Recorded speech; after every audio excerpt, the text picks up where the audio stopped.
Jacob, the first person to build a data set for an AI and conduct AI alignment training. This week's Torah portion may offer a clue. Hello, my name is Rabbi Mordechai Lightstone, Rabbis for Jews in Tech, your guide for the digitally perplexed to bring some inspiration to your feed. In this week's Torah portion, it discusses Jacob's escape from his brother Esav and his mission to go out to Haran, the most wretched hive of scum and villainy, to be able to uplift it, to find his mate, and to help build the Jewish people. Before leaving, however, the rabbis explain that Jacob stopped and spent 14 years studying in the yeshiva of Shem and Aver. This was Jacob's attempt to spiritually prepare himself.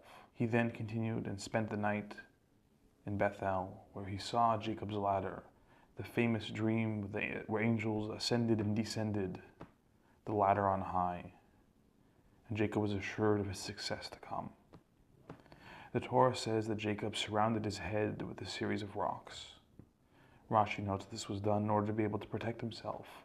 One wonders, however, if Jacob wished to protect himself, shouldn't he have hid his entire body under the rocks? Why did he merely arrange them around his head? Jacob understood if he wanted to protect himself, he would keep the Torah he studied chief in mind. When he would go out into the world and engage in the physical tasks of uplifting it, of breeding Lavan's sheep, of being involved in the physicality of life, he knew that his mind had to be kept holy and pure, higher and transcendent than the actions of his hands. Thus Jacob chose to arrange the rocks around his head to be able to keep his mind separate from the actions of his hand, to keep himself aligned with his values. Why rocks? Because rocks represent the unyielding, unbending dedication to purpose without intellectual justifications and excuses, but rather maisa b'payil, where the axe hits the wood, making sure that the stones themselves can never be moved. Thus Jacob, much like the large language models we train today, made sure that his underlying data set was pure and holy, was based upon uplifted content.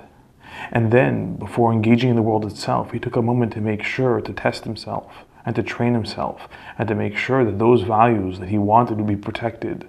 So while his hands would be engaged in all kinds of physical activities to come, his mind would be aligned with the purpose for which it was created.